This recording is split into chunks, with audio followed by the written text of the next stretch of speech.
All right, thank you for everyone joining back with us. We're going to pick up on our work session with the water fund revenues on page 10 of our work session packet. Yeah, as you can see, special connection fees, we have some down there for the 7-Eleven, the IG Burton, Purnell Crossing, and just regular residential. So that's a total of 34 EDUs, roughly what we're planning on selling. Water service has gone up due to the fact of some of them are going to be converted over from ready to serve to selling water to. As I talked to you earlier about the water tower rent, you'll see that's what we get off a year, and we pay that back out in inspection, painting, and it's a 5-year contract, I believe, with Southern Corrosion. While we're on the topic of the EDUs though, 34 does put us roughly 4 under what we need for the debt service. So we're looking at about an $80,000 difference on covering the debt service, correct, Natalie? In the sewer fund, the board Yes. doesn't have that, Yep. yes. Oh, I'm sorry. We saved the delirium. I apologize. That's all right. Should have had a pizza. I should have. It's the new Staples button. So Jamie has covered pretty much all of the water revenues, so I can go home, thank you very much. We'll start on page 12. There's 1.5 full-time employees out of water administration, that is Marvin and myself. I come out of half water and half wastewater. Just the way it's always been set up. Biggest thing on there is contracted service, is with DBF, and that's for designing, was helping do the Cotton Avenue and Franklin Avenue and the water appropriation permit.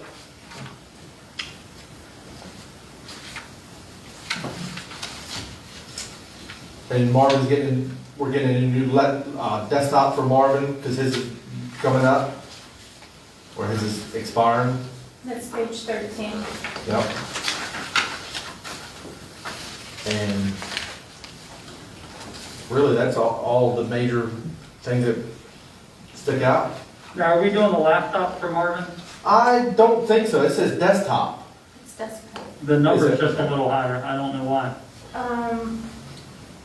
Sorry, I'm sorry, what page are you on? We're on page 13 and we're under office supplies, 5,700, desktop hardware, Might be 2,800. something else included, I'll check that out for the details. Maybe an additional monitor or It something. could be, Yeah, I'm not, Okay. off the top of my head, I'm not sure.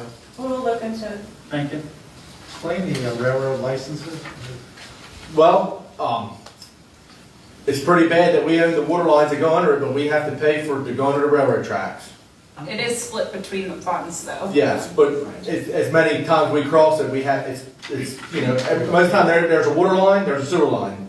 So there's two, but the railroad tracks makes us pay to go under there because they're mandated by the federal government. And let me tell you something, when you go to work on them, underneath of them railroad tracks, you'll have everybody and their brother there from the railroad company. And it's the Easier same under way to electric. Yes, understand Tim's that it's basically a right of way, Yeah. and the payment to access the railroads, basically to touch them from the utility standpoint. So Kelsey, you said it was split between the utilities, so it makes. I pay 50, I think it's like $5,800. Wastewater pays $5,800, and I don't know what Tim pays. His might be more. I'm not for sure. So when you guys do work around there, do you try to tag team and do it all at one time? It or has do you- nothing to do with that. Oh. The railroad, it's It's because, just period.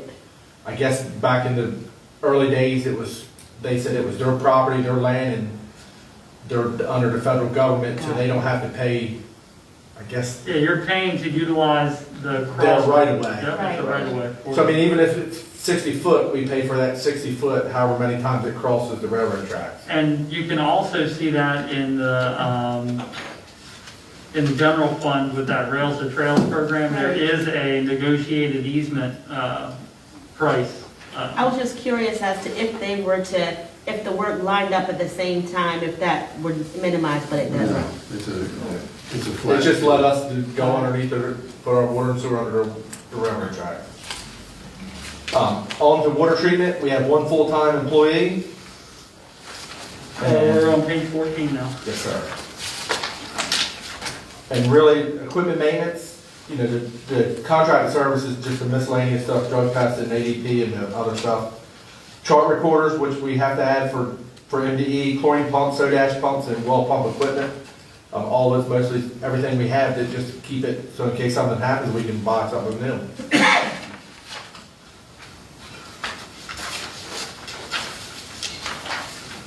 The big soda ash is a chemical we feed, so that's a big, you know, line item on that one. Page 15. Oh, sorry, I'm not good at pages. All right, page 16, it's water distribution. So water distribution and wastewater collection, there's 3 people, so it's split 1.5. You know, but it's split between 2 different departments, so it's, you know, that's how you get your 3 people, but it's 1.5 into each department. So you contract the services, we were talking, some of the miscellaneous stuff like paving and repairing roads. As you know, Blacktop's based off of oil prices, and oil prices are going up, so we had ended up putting a little more in there because, you know, we for some reason had more water leaks and sewer problems. And there's our water tower maintenance cut in there, as I was talking to you about it earlier. Page 17. So, capital outlay, Franklin Avenue, work on well 2. I feel that well needs a little bit of maintenance done to it, so that's why it's in there. Franklin and Bryant hydrants. There are older hydrants we can't get parts for, and one of them barely shuts off, and the other one is, it shuts off, but it leaks sometimes out of the ground. Harrison Avenue water valves, they're not working, so we're gonna replace them. We took out the Houghton Avenue well house.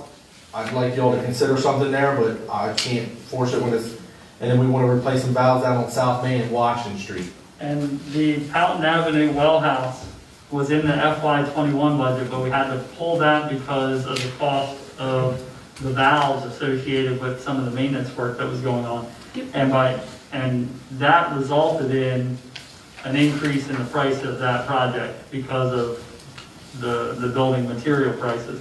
So the issue is that that's gonna probably cost about $224,000, I believe. That's give or take, I mean, which, I don't know, I mean, the way lumber prices are going right now, You could be closer to, I can't say, because I mean, that was a month and a half ago prices, and everybody I've talked to said, you know, you see somebody around with a 2x4, and they got $1 million in the back of their pickup. Now, So- go ahead. so we are talking about a sizable capital project there. And the reason that it's at a penny is because we don't have the revenues to support it. But it is desperately needed, as Jamie said. So I have a crazy question, I guess. Mhm. That 224,000 is the building. Yes, sir.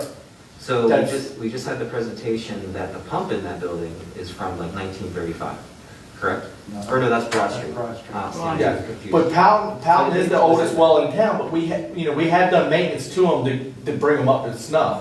Okay. But, you know, a lot of that, and Tim can back me up, you know, some of that, if we had enough, we would like to try to put a standby generator, electrical work. Yep. You know, stuff, I hate to say, I mean, we would want all the electric line run to the well house because, I mean, Tim can back, it's Yeah, old.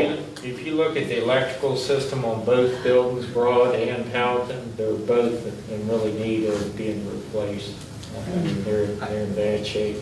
I guess, and if I've never been in there. No, and that's why I said earlier, I would love, I mean, I know you all can't do it all at once, I mean, but if you called me up one day, you had an hour or a couple, well, it's gonna take more than an hour to see everything, but, you know, if you wanted to see some of the hot ticket items, if you called me up and said, hey, I got an hour free, can I come down, or can I meet you somewhere to look at some of this stuff? I had no problem, I mean, my phone's on 24/7, and My ultimate question is, how would it behoove us, if we could ever do this project, to do the repair of the generator or the upkeep and the building at the same time, and how much would that be?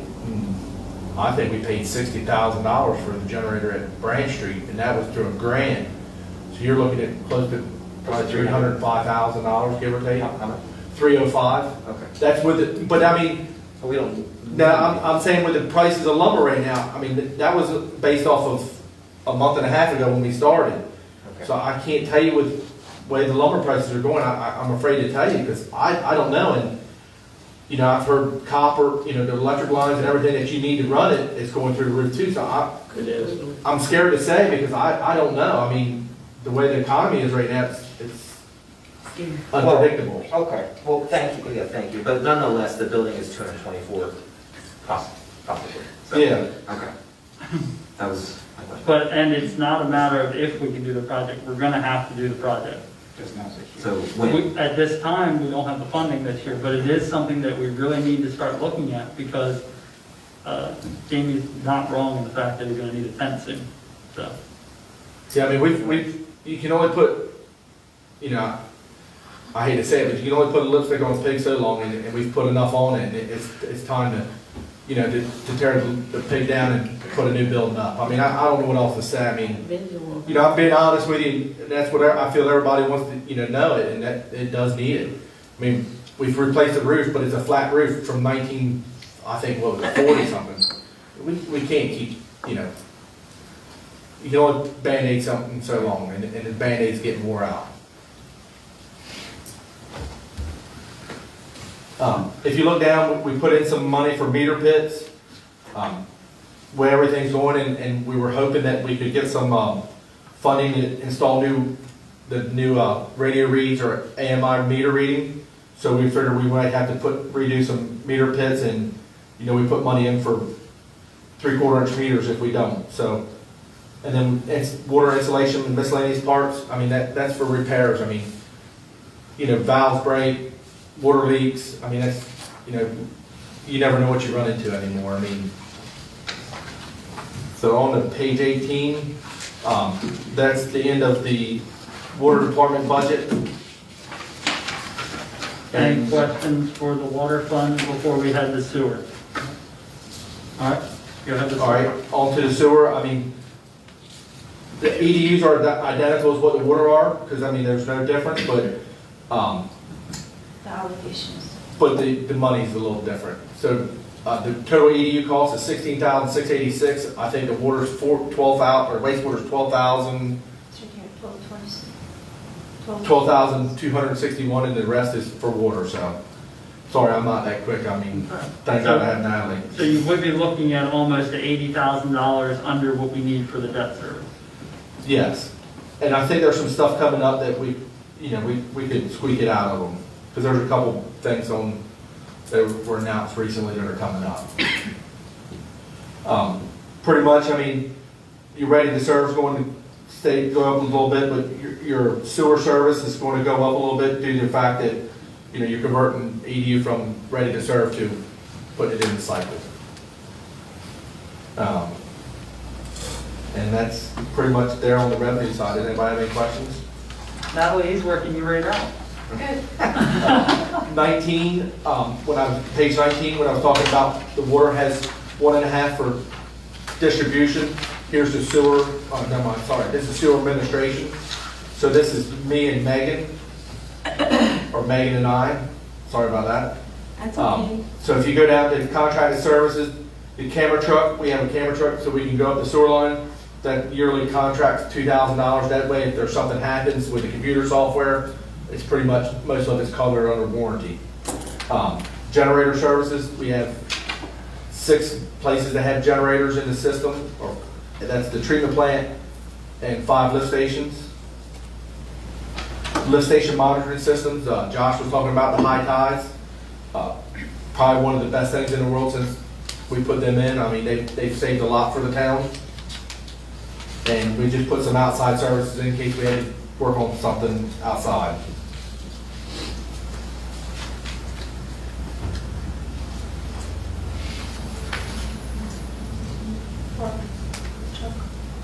Yeah, and we put in there for a pickup, and the reason being is it just try to keep up, and we want to replace a 2008. I mean, about like Tim, you know, it's it's past its life expectancy. So, Before we go on to page 20, you'll see at the top of the water administration, the contribution to general fund. going from $50,000 to $10,000 for FY '22. Are we still on par, do you think, for the $50,000 transfer, or do we think that that's not going to happen We in need a 20? couple of more months when we start collecting the revenue, so I would be able to tell. Right now, it's not looking good, but if we resume disconnects and we start getting monies for water and sewer, then we can determine. And then the $10,000 is an effort to continue the repayment of what the write-down's 1.7 that's owed to the general fund. Right. So, thank you for that.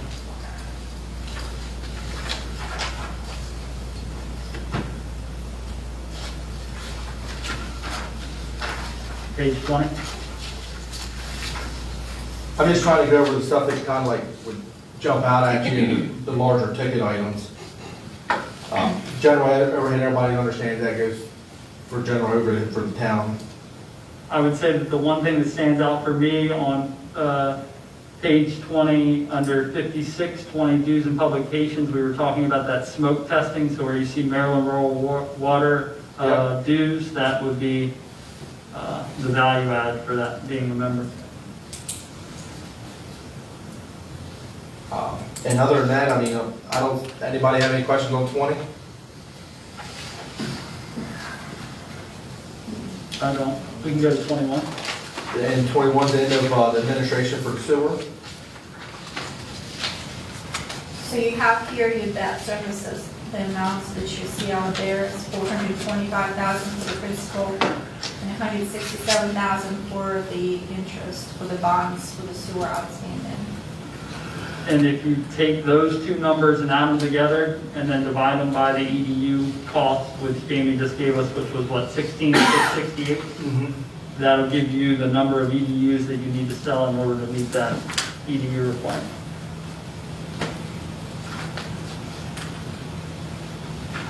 On to the collection system.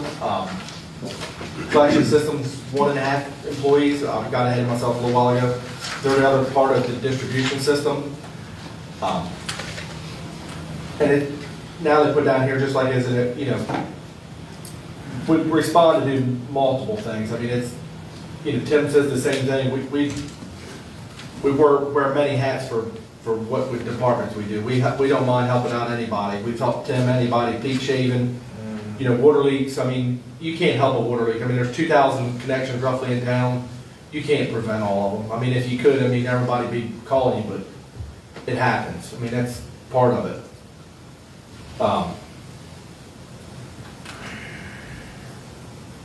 And outside contractors is just in case we ever have to do something with lift stations or you know, controls, stuff at lift stations. Equipment maintenance is, you know, just, I can deal with anything. I mean, that, you know, one pump rebuild could be $5,000. I mean, so that's, I think we're very conservative when we put that in there, and that's, you know, hopefully we don't burn up more than 2 to 3 pumps a year. And as I was referring to, as in the flushable wipes, that they will burn your pump up. Street repair, I mean, it's pretty well self-explanatory. That's page 23, right? Yes, sir. Go And on I'm sorry about 23, that. The Broad Street lift station, it says 3-year, is that a projection?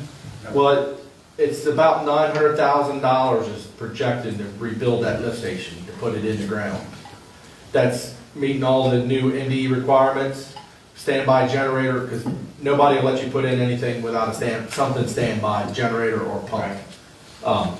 So we projected for 3 years to be able to put that money there. Now, we talked about the ability of maybe being able to do it over 3 years, and then we said maybe we couldn't. What's the consensus? Well, I don't think it can be done over 3 years, because how are you gonna pour a foundation this year and then sit for a year, then do something for next year, and so the time you're done, you could be 4 years into the project. That's just my opinion. By piecing it together is what you're Yeah, saying. and then, how, you know, somebody's not gonna build it over a 4-year time frame, and the warranty lasts, you know, I mean, that's what I was saying earlier, is, you know, we wanna have one person, it'd be nice to do it at one lump sum. So, Can it last 3 more years without being touched? no. So then the crux of the whole thing is that it needs to be done. We don't have the funding. The fund is so heavy with debt, we can't finance it. So we're looking at a real, You can't bind it. you can, but your interest rate's gonna be through the roof, because if somebody underwrites it, it's gonna be a sky-high interest rate. Like what's, I mean, look, Natalie, can you dissent at all on that? I mean, the fund is pretty strapped right now, and if somebody's gonna lend to you, they're not gonna do it at Right market now, we're rate. not, In that position. we're not in a position to go for bonding for sewer fund, nor even applying for a loan. The fund is in negative, there is no reserve, there's no easy. and there is so much debt per capita on this fund, so it is, I mean, it's a possibility if we're in complete jam to look into just a regular loan, but And I remind the council, again, we don't have specifics on this yet, defined specifics, but the infrastructure money, the COVID money, should that $4 million come into play, this would be a qualifying expense.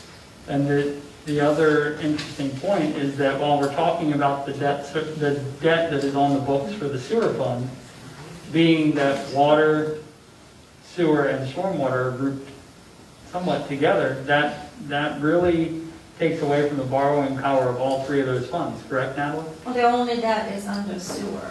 Correct, but nobody's going to lend to us in the water fund, seeing the debt service that's on the books in the sewer fund. Not necessarily. It depends on the project. If you're specifically driving towards the water project, then it's a possibility. Now, the sewer debt was what was, 50% of it was canceled, forgiven last August. That's only the amount that's owed to the general fund. You have still about $10 million that's on the books. There are two different debt services that you're talking about. Okay. The one that you're referring, it's an interfund transfer. I wouldn't classify this as a debt per se, because it's in between the funds transfers. So the sewer owes back to general fund for what it borrowed through the years to close the fund in the positive. The debt that you're looking at here, it's actual bonds that outstanding to the financial institution for the projects in the past to build the wastewater facility. And that's about $10 million, give or take. All right, well, I think we gotta sharpen our pencils on that one a little bit, so we'll figure out what that looks like. Well, the idea is to whether we should take off completely the projection for 300,000 and solely rely on the incoming grant. I don't think it's a good idea, because having 300,000 here as the face value and later on maybe apply for the grant, additional grant for the wastewater improvement if such opportunity exists, with the fund in common, versus taking it off completely and wait for another 3 years. I don't think it's an option for Jamie. And I don't think that it would be a wise decision to bank on spending that $4 million for any part of our FY22 budget currently. If it comes and we're capable of making investments along the way, then we can do that and look at that. But right now, I think we need to budget with what we have. I absolutely agree. I'm not banking on $4 million at all. I'm not even taking this into consideration. I'm talking about the 300,000 being on the budget. It's at least it's some sort of a step forward to that bigger project than just completely So what you're saying is, living it out. what you're saying is if you kept the 300 on, the project would not be started in '22. Right, You would in essence be committing that money, to the project. and you could do that only if the fund closes as projected, right? Well, So- if the budget balance right now is 300, setting aside the 300 for the next year, yes, absolutely. So in essence, you could put that 300 in contingency, and it wouldn't really have any bearing. But the whole issue has been that this fund continues to not have sustainable closing in the positive or even breaking even. Well, that's why we have to have discussion about the water and sewer structure of the fees, capital asset plan and replacement and Getting the meters figured out, so we're billing exactly. So equitably. that needs to be Yeah. happening as we speak, going into fiscal '22 with a solid plan. So we can say that 300 could be set aside and we're assure ourselves that the sewer will not close in the negative. All right, so we will, we'll continue that discussion. I think that the $300,000 and the build-up for that project, we got to figure out how long you think you can actually limp along and what we're going to be able to do to get us there. I think we need to be thinking as well, the leg might break, so we need to be thinking seriously. Okay? Yeah, but then. What, That's right. what we're going to do in that. A lot of what ifs. I mean, and that fund, it's similar across the board, but I mean, we're talking here about sewer, the age of your infrastructure, the age of that main artery feeding to your, treatment We plant. went through it with the state highway, it was what, 1935? Exactly right, so we've got a lot of It's what seen if. its life expectancy, I mean, most piping in that age is 50 years. Yep. I mean, 1985, that pipe should have been replacing, and here we are, you know, almost 70-some years now, and We've got a lot of what ifs on the infrastructure side here in Berlin, not just specific to the sewer fund, across the general fund, across the electric fund, water, sewer, and stormwater. So, I mean, it's definitely something we're gonna have to start tackling. So, all right, thank you, let's continue. page 24. This is the treatment plant, and there's 3 full-time employees down there. That's including the lab and testing guy that we had, because he does all of our testing.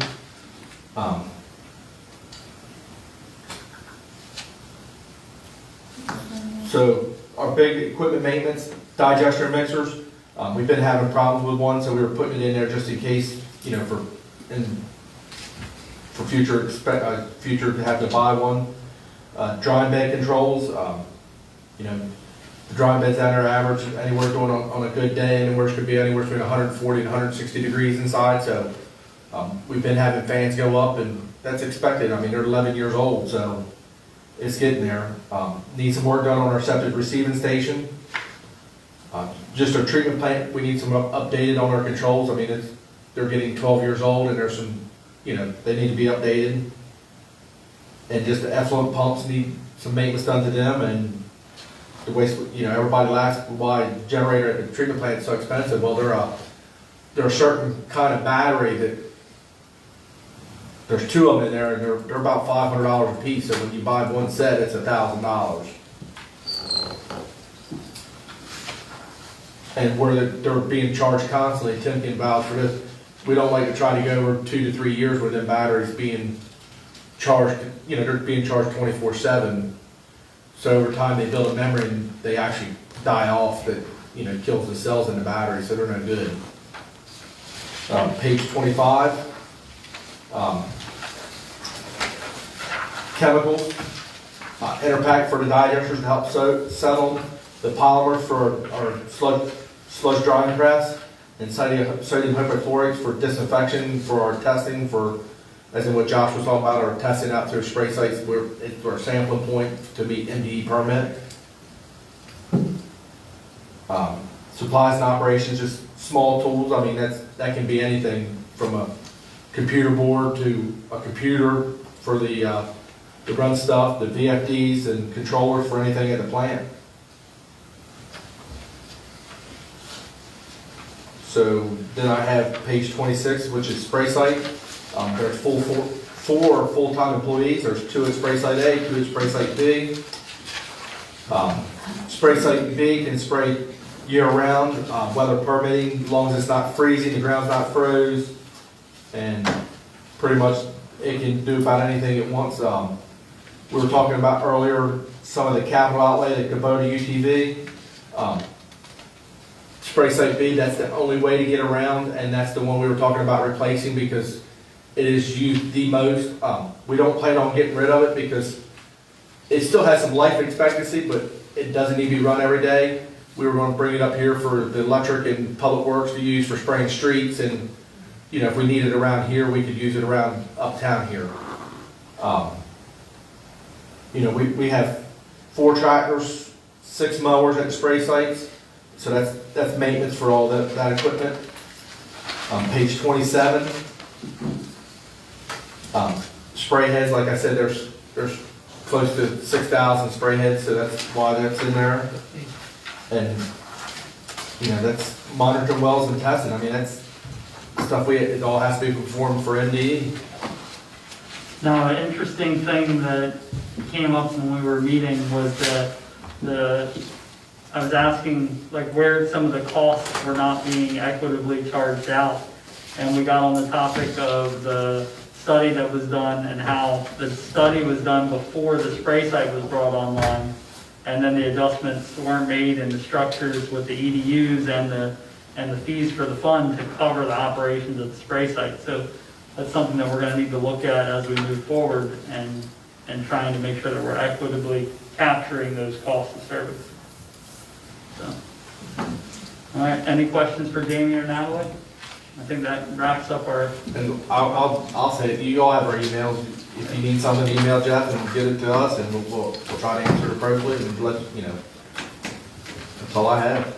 well, thank you. I know it's been a long night for everyone, but any questions, Councilmember Nichols, or Councilmember Orr, Councilmember Nash? No, thank you. Thank you all very much. Thank you. So that concludes our work session for the utility fund. So I just want to add up something from the experience of the past years doing the budget. And that's been very first most challenging year, not because it's a newer process for 3 councilmen, but in general. As you can see, as we go through each fund, it's very difficult to put the 2 ends and mix things together. It's very hard in the background when we meet on the initial level with the department heads and the requests. The items and descriptions that you see in each fund that has a 0, has a penny, those things are needed. They're needed and being asked for. The fund cannot support, the stormwater cannot carry, we cannot proceed with that. The general fund is struggling, the water fund needs capital, the sewer fund cannot complete capital. We have to think about what needs to be done. It has to be planned in place as soon as possible, where for the next budget year, we can sit down and at least take a deep breath and say, we can do things. We can move forward and start doing improvements. Right now, we're just hoping nothing breaks. We're just hoping it's not going to be a rainy day. The stormwater fees and structure of the stormwater need to be rethink as soon as possible. The sewer is the next one. The water meters is the priority. But they're there on the back doing as much as possible to keep it going. But it's very, very difficult. So I guess I'm asking of everybody to open mind and think about what could be done, how we can proceed, and as soon as possible. Because I would like to see next year budget going a little bit more smoother, where we can say, this capital project needs to be done. Let's do it. It's gonna take 2 years, 3 years to complete, but at least we can do it. Right now, we're talking about the items that we cannot do, and we have to have. And it's very difficult. Jamie expresses this to me, Tim expresses this to me, but. And I think that based off of a conversation that I had with the town administrator, we have some departments that have capital plans in place for 5 years. One thing that I've asked for is that we start getting those together for every department, so that when we start looking at our strategic plan, when we start looking at the planning for fiscal years further down the line, that we have those capital needs in front of us on a 5-year rolling basis. So hopefully we'll be in a much more advantageous position moving forward. So, thank you again, everyone. Thank you. Okay.